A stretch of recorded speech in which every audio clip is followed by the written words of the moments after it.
मैं किस मजहब में फंस गई हूँ। मुसलमान की सोच बहुत तंग है।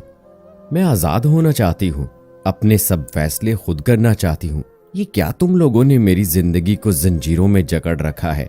कभी मौलवी कहते हैं सर पे दुपट्टा लो, कभी माँ बाप कहते हैं घर से बाहर नहीं जाना। दुनिया चांद पर पहुंच गई है और हम लड़कियों को इस्लाम ने कैदी बना रखा है। फातिमा अपना जहर उगल रही थी। अम्मी, बस मुझे डांस क्लास में जाना है, मुझे डांसर बनना है।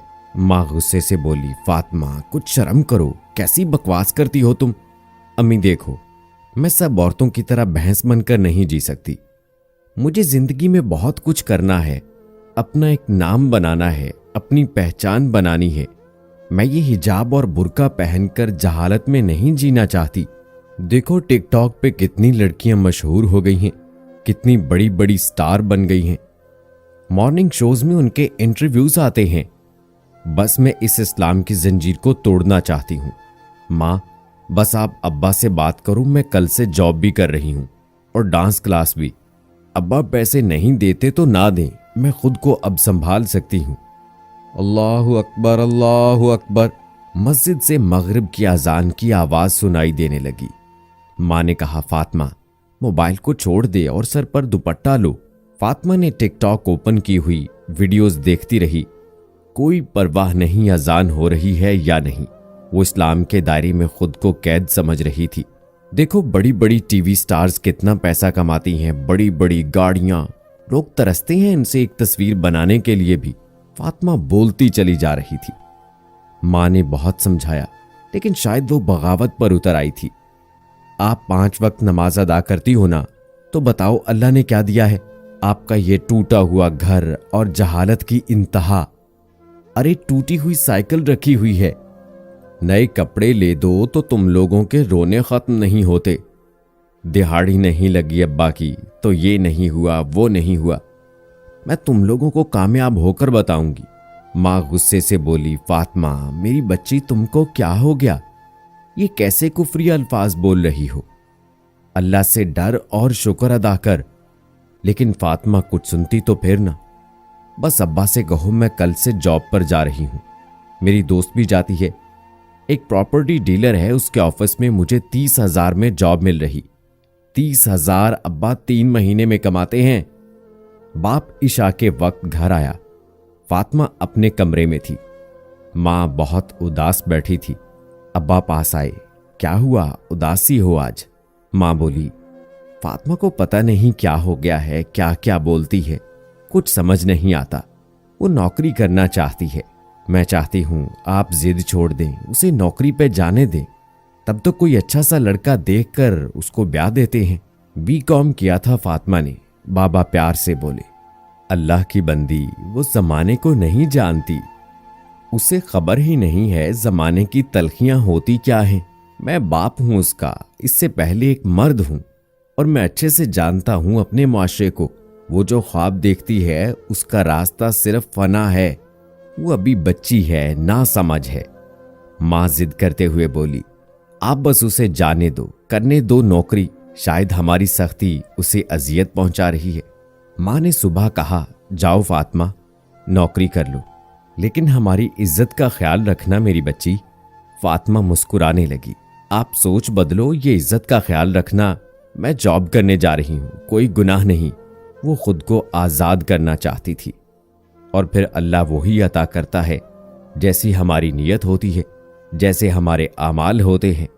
बहुत खुश थी, इस जहालत से निकली हूं। ऑफिस पहुंची, बॉस ने बहुत एहतराम से वेलकम किया। आज पहला दिन था ऑफिस में, थकन भरा रहा था। घर आई, आंखों में एक चमक थी, कुछ कर दिखाने का जज्बा था। माँ ने पूछा, खाना लगाऊं बेटी? माँ की तरफ देखकर कहने लगी, नहीं अम्मी, मैं बॉस के साथ डिनर करके आई हूं। पहला दिन था इसलिए उन्होंने ट्रीट दी। दिन गुजरने लगे, वो आजादी के नाम पर उड़ने लगी। पहली तनख्वाह 35,000 रुपए आई, जो उसके लिए बहुत बड़ी रकम थी। नया मोबाइल लिया, कुछ जरूरत की चीजें ली। बॉस के साथ अच्छे रिलेशन बन गए। बाप ने काफी रिश्ते दिखाए, लेकिन फातिमा शादी नहीं करना चाहती थी। कहने लगी, अगर मेरे साथ जबरदस्ती की तो मैं बता रही हूं पुलिस के पास चली जाऊंगी। बूढ़ा बाप हैरान था। फातिमा, ये कैसी बातें करती हो तुम? फातिमा बोली, अब्बा बस मैंने कह दिया ना, अपनी मर्जी से शादी करूंगी। आपको अगर बोझ लगती हूं तो आपका घर छोड़ जाती हूं, और मुझे जहालत वाली बातें ना सुनाया करें। घर बसाना, इज्जत, शौहर, जब मुझे कोई अच्छा लगा मैं कर लूंगी शादी। बाप का दिल चाहा उसकी गर्दन काट दूं। कैसी बदजुबान हो गई है। बाप ने एक थप्पड़ मार दिया। इतनी बड़ी हो गई हो कि अपने बाप के साथ जुबान लड़ाती हो।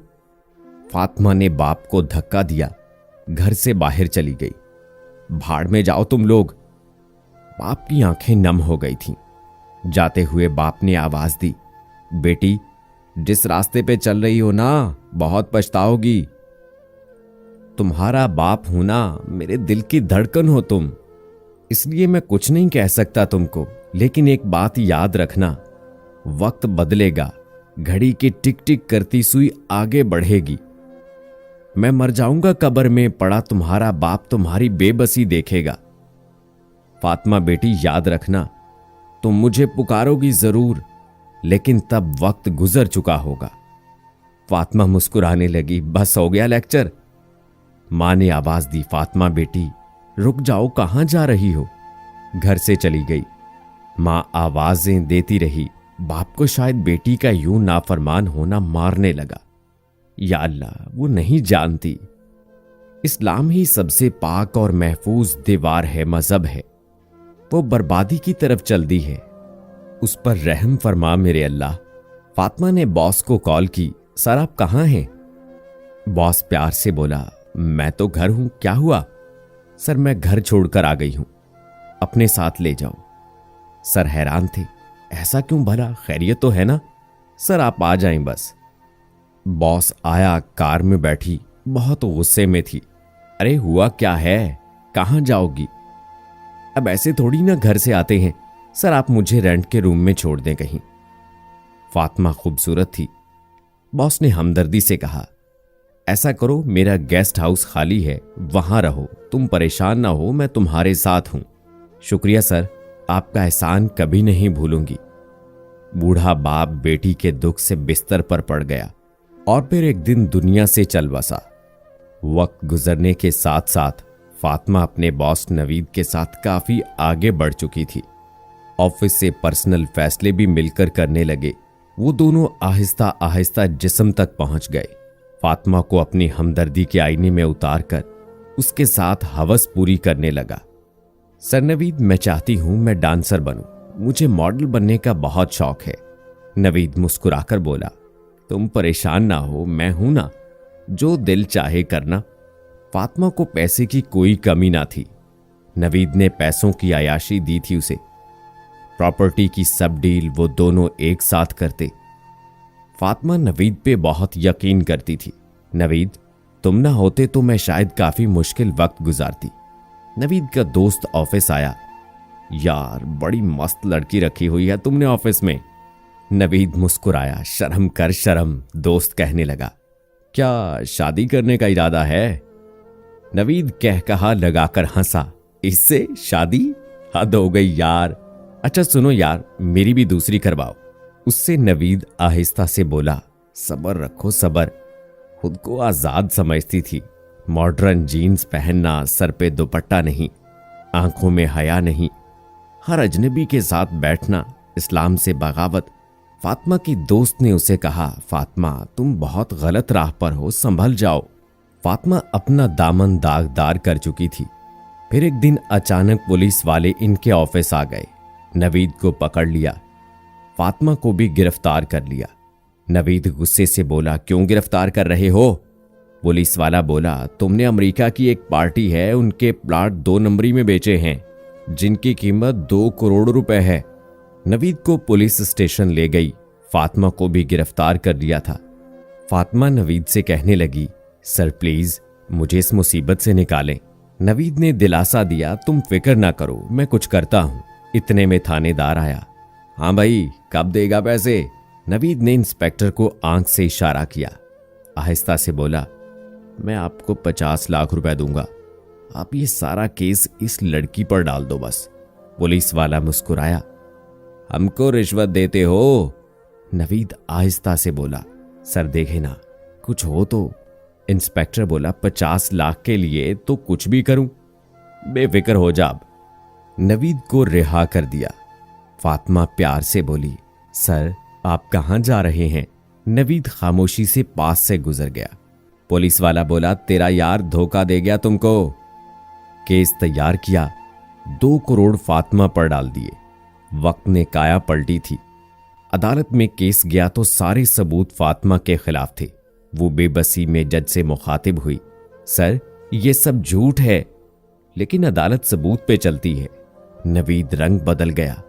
हाँ, इसने मेरे साथ धोखा किया है। ये लड़की अपने माँ बाप की सगी नहीं बनी थी। मेरी क्या बनती? सर प्लीज इसको कड़ी से कड़ी सजा दें और मेरा पैसा वापस लेकर दें। फातिमा बदलते रंग देख रही थी। नवीद सर खुदा का खौफ करें, आप क्यों झूठ बोल रहे हैं? 5 साल बामुशक्कत की कैद सुनाई गई। फातिमा रोने लगी। जज साहब मैं बेकसूर हूं। लावारिस की तरह जेल मुंतकिल कर दी गई। दाल और सूखी रोटी सामने पड़ी थी। आंखों में आंसू थे। ये कहां आ गई मैं?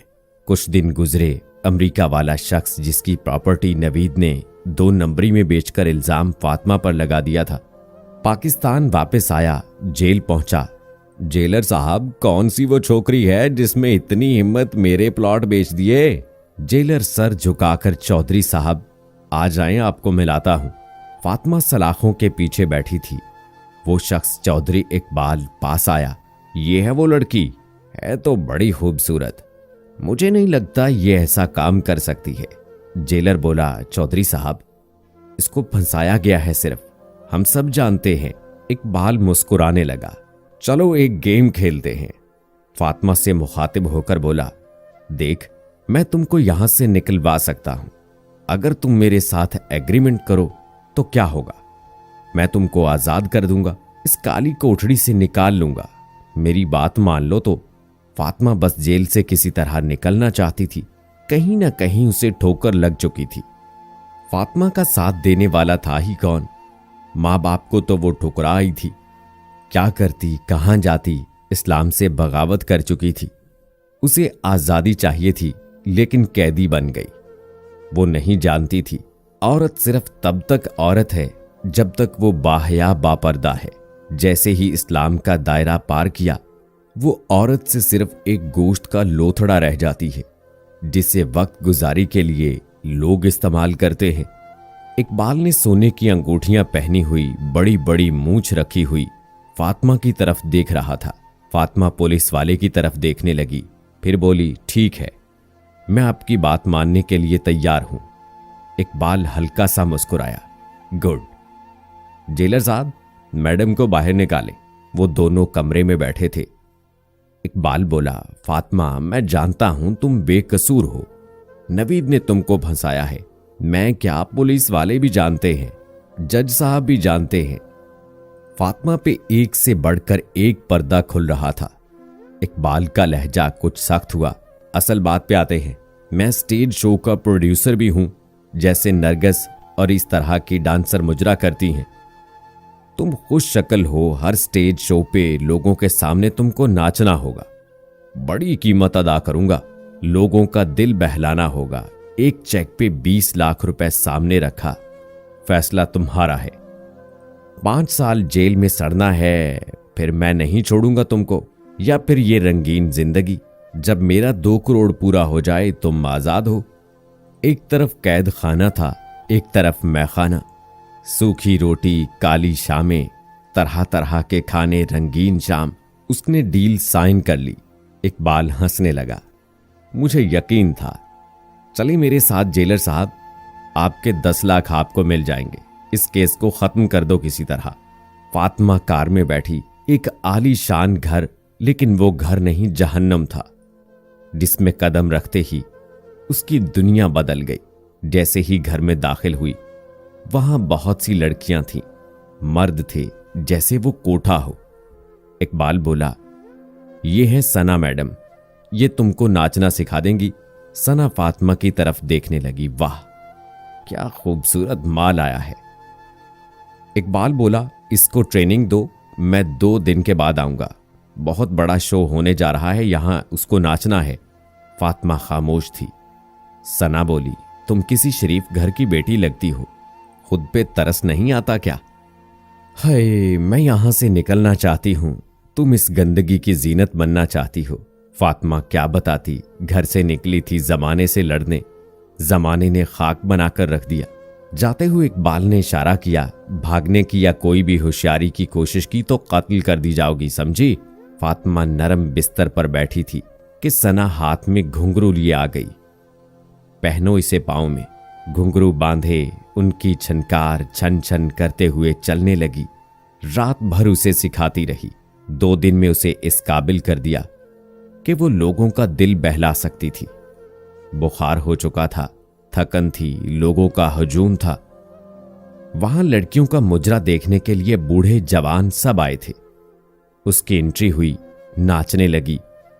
30 मिनट तक नाचती रही। देखने वाले एंजॉय कर रहे थे। आज वो कंजरी बनकर खुद को बहुत छोटा महसूस कर रही थी, क्योंकि उसने देखा एक पोस्टर पर उसके नाम के साथ कंजरी लिखा हुआ था। हाय, इसे इसकी आजादी ने कंजरी बना डाला। आंखों में छुपाए आंसू नाच रही थी। अब कदम बोझल होने लगे थे। बुखार से जिस्म टूटने लगा। उसका डांस खत्म हुआ, कमरे में गई, बेड पे एक लाश की तरह गिर गई। सना पास आई, अच्छा डांस किया है तुमने। ओह, बुखार है तुमको?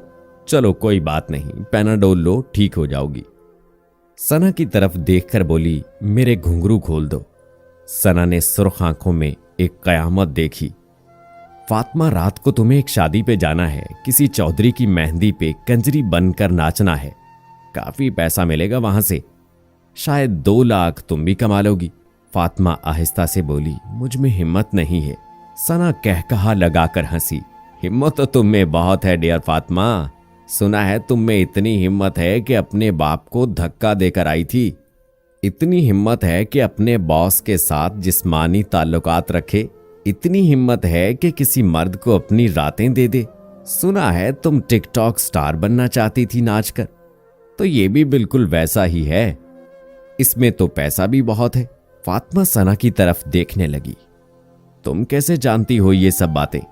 सना ने फिर कहकहा लगाया, नवीद कोई प्रॉपर्टी डीलर नहीं है, इकबाल का पार्टनर है।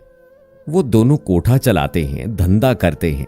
वो भोली भाली लड़कियों को झांसा देकर फंसा लेते हैं, कभी फेसबुक की मोहब्बत से तो कभी रॉन्ग नंबर से, कभी निगाहें मिलाकर किसी चौराहे पे।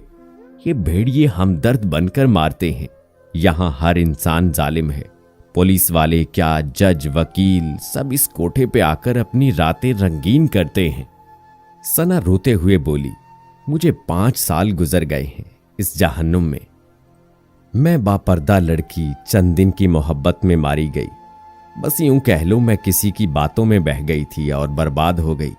ये मर्द बहुत मोहब्बत से बात करके बहुत नफरत से बर्बाद करते हैं। चलो हिम्मत करो तुम। इन जल्लाद लोगों को नहीं जानती हो तुम। इनकार करोगी ये तुम्हारा जीना हराम कर देंगे। वापस आओगी तो मैं तुमको मालिश कर दूंगी। अब कुछ समझ रही थी फातिमा, जो भी हुआ एक अजाब सा हुआ है। इकबाल आया।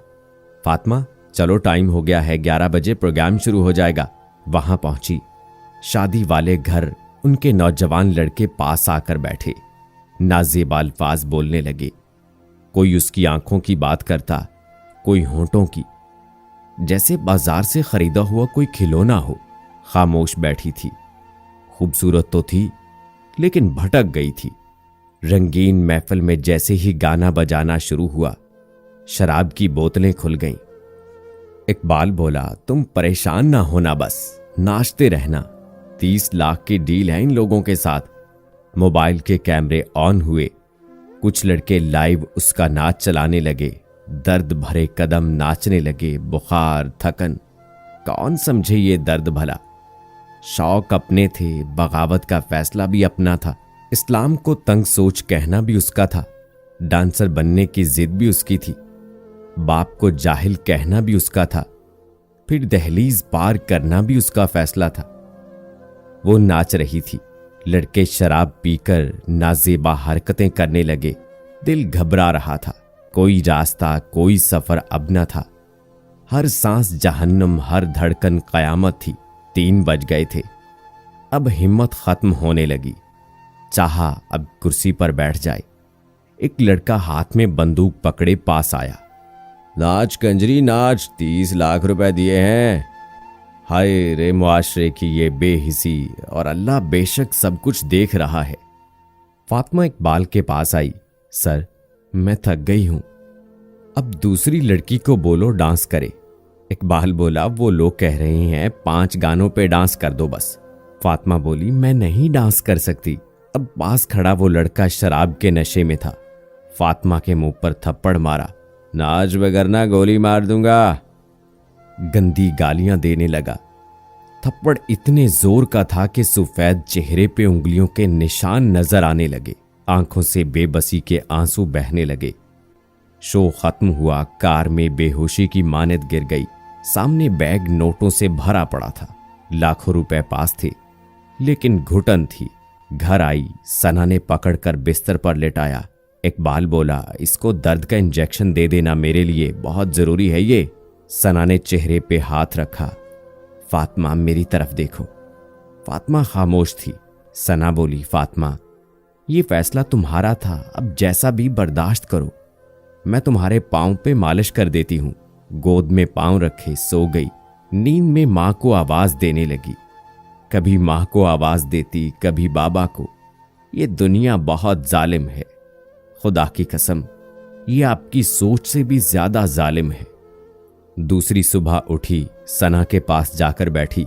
सना, बहुत जल्द पैसे पूरे हो जाएंगे, मैं फिर यहां से चली जाऊंगी। अपनी अम्मी के पास नई जिंदगी शुरू करूंगी। अल्लाह को याद करूंगी, नमाज अदा करूंगी। मैं अपने अल्लाह को राजी कर लूंगी। अपने गुनाहों की माफी मांग लूंगी। वो शायद अब समझ गई थी, ये रंगीन दुनिया सिर्फ धोखा है, सिर्फ फरेब है। इस्लाम से बगावत सिर्फ बर्बादी है। लेकिन अब देर हो चुकी थी। सना बोली, फातिमा, अब भूल जाओ सब कुछ। तुमने जिस दिन यहां से जाना चाहा, ये लोग तुमको मार देंगे। और यही सच है। कल वो जो लड़की झगड़ा कर रही थी इकबाल के साथ, उसे इन लोगों ने तेजाब के ड्रम में फेंक दिया है। दरिंदे लोग हैं ये। फातिमा का जिस्म कांपने लगा। आज उसे मुजरा करते हुए 7 माह गुजर गए थे। फिर एक दिन भयानक मोड़ आया। एक दिन एक होटल में किसी लड़के की बर्थडे पर नाच रही थी। गाने बज रहे थे। उसके कदम तेजी से नाच रहे थे। एक लड़का उठा, पास आया, कहने लगा, बेलिबास होकर नाच। फातिमा गुस्से से बोली, क्या बकवास कर रहे हो? वो सब नौजवान लड़के शराब पी रहे थे। इकबाल से कहने लगे, 5 लाख देंगे, इसको बोलो बेलिबास होकर नाचे। फातिमा इनकार करती रही। और जब रात के 1 बजे सारा जमाना सो रहा था, एक गोली की आवाज गूंजी। उसके सीने से पार हो गई। शराब के नशे में गोली चल गई। फातिमा जमीन पर गिर गई। सब डर गए। इकबाल कहकहा लगाकर हंसा। चलो कमीनी से जान छूटी। पैसे लिए भाग निकला। सब दोस्त भी भाग गए। वो खून से लथपथ फर्श पर पड़ी थी। सब भाग गए। इतने में होटल इंतजामिया पहुंच गई। जल्दी से फातिमा को अस्पताल मुंतकिल किया। अब भला इकबाल के साथ मिले हुए पुलिस वाले कैसे इसके खिलाफ बोल सकते थे? आखिर सब मिले हुए थे एक दूसरे के साथ। अस्पताल मुंतकिल करके लावारिस की तरह छोड़ दिया। वो मौत से लड़ रही थी। कोई डॉक्टर भी सर्जरी करने के लिए तैयार न था। गोली लगी थी, पुलिस केस था, शायद मरने के करीब थी। डॉक्टर समर आया। नौजवान लड़का था। कौन है ये लड़की? दूसरा डॉक्टर बोला, गोली लगी है, मैं जानता हूं, इसे कंजरी है, मुजरा करती है। डॉक्टर समर बोला, जो भी है आखिर इंसान है, कैसे लोग हो आप? डॉक्टर बोला, मरने दे इस बेहया लड़की को, माशरे में फहाशी फैला रही थी। डॉक्टर समर अपनी जिम्मेदारी पर सर्जरी करने लगा। सबने मना किया, पुलिस केस है, लेकिन समर चेहरे पे सुन्नते रसूल, 5 वक्त का नमाजी, खौफ खुदा रखने वाला इंसान था। सर्जरी हुई। सब कहने लगे, डॉक्टर समर तुमने अपने सर मुसीबत क्यों डाल ली? डॉक्टर समर खामोश था। जोहर की नमाज अदा की, दुआ मांगने लगा, अल्लाह पाक इस लड़की की मदद फरमा, इसे शिफा अता फरमा। वो जैसी भी है, जो भी है, ये तेरा और उसका मामला है। बस अल्लाह इसकी मदद फरमा, इस पे अपनी रहमत बरसा। डॉक्टर समर अपनी जेब से सारा खर्च कर रहे थे। इकबाल नवीद से बोला, मैं अमेरिका जाने लगा हूं, कुछ महीने तक वापस आ जाऊंगा। वो मर गई हुई तो मामला ही खत्म हो जाएगा। नवीद बोला, सना हमारे खिलाफ बगावत कर रही है। इकबाल बोला, उसको आजाद कर दो, बख्श दो उसे। फातिमा बेहोशी में ख्वाब देख रही थी। रोज़ा रसूल पाक सल्लल्लाहु अलैहि वसल्लम के सामने बैठी कोई नात पढ़ रही थी। रूह को सुकून मिल रहा था। आंख खुली, चेहरे पे एक स्माइल थी, वो जिंदा थी।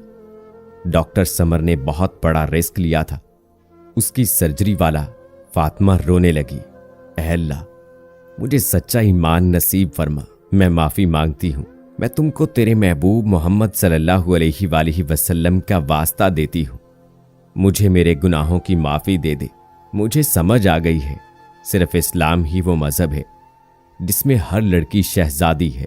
मेरे नबी अकरम सल्लल्लाहु अलैहि वसल्लम का ही रास्ता सच है, हक है। मैं भटक गई थी, मैंने इस्लाम से बगावत करके कंजरी का नाम हासिल किया, जबकि मेरा नाम पाकीज़ा है, फातिमा। मैं कैसे कैसे कांटों पर चलाई हूं।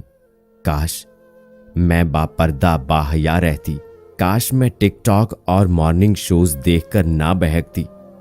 वो रो रही थी। इतने में डॉक्टर समर आ गया। माशाअल्लाह, शुक्र अल्हम्दुलिल्लाह, अल्लाह ने आपको जिंदगी अता की, अब फिर से डांस कर सकेंगी, मुजरा कर सकेंगी। डॉक्टर समर के ये अल्फाज सुनकर फातिमा का कलेजा फट गया।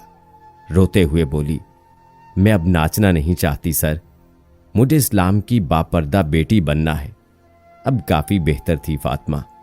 डॉक्टर समर मुस्कुराया, मुझे आपके बारे में सब कुछ डॉक्टर नौशाद साहब ने बताया है। आप इतनी खूबसूरत हैं, मैं दुआ करता हूं आप सीधे रास्ते पे आ जाएं। फातिमा रोते हुए बोली, मैं अल्लाह पाक के हजूर सजदे में गिरकर अपने गुनाहों की माफी मांगना चाहती हूं। डॉक्टर समर रात को अकेले बैठा था। दिल में ख्याल आया, अगर मैं फातिमा को हमसफर बना लूं और वो मेरी हमसफर बनकर वापस इस्लाम में लौट आए तो शायद कल क़यामत के दिन मेरी बख्शिश हो जाए। और बेशक अल्लाह ने सब कुछ बेहतर लिखा हुआ हमारे लिए। फातिमा अस्पताल से जाने लगी। वो अपने माँ बाप के घर जाना चाहती थी। समर बोला, फातिमा क्या मुझसे निकाह करोगी? फातिमा को यकीन नहीं हो रहा था। मुझसे निकाह? डॉक्टर साहब मैं ही क्यों? समर बोला, शायद अल्लाह भी यही चाहता है। दोनों में बातचीत हुई। फातिमा रोते हुए बोली, लेकिन मुझे पहले अपने अम्मी अब्बू से मिलना है। वो गांव पहुंची। 5 साल गुजर गए थे। अपने घर के सामने पहुंची। घर टूट चुका था। घर में भैंसें बंधी हुई थीं। दरवाजा भी नहीं था। दिल तड़पने लगा।